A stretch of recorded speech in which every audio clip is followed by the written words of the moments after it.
Okay, so this is 5 panel. Don't mind my design.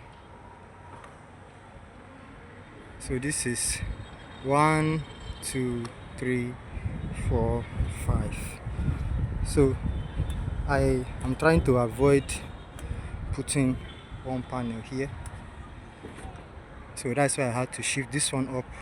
So I went my series up, series down, series this, so at least so I can take more space. So I only have one TP2 at the edge there, but you can see it's bolted down properly, so I should not have problem with anything lifting it up. It's even too small to even lift it up, so we're too good for that side.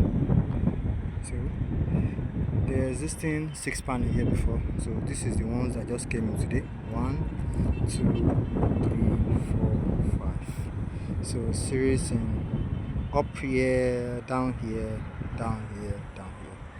So that's all we got for today. 5 panel setup completed successfully. And picture time.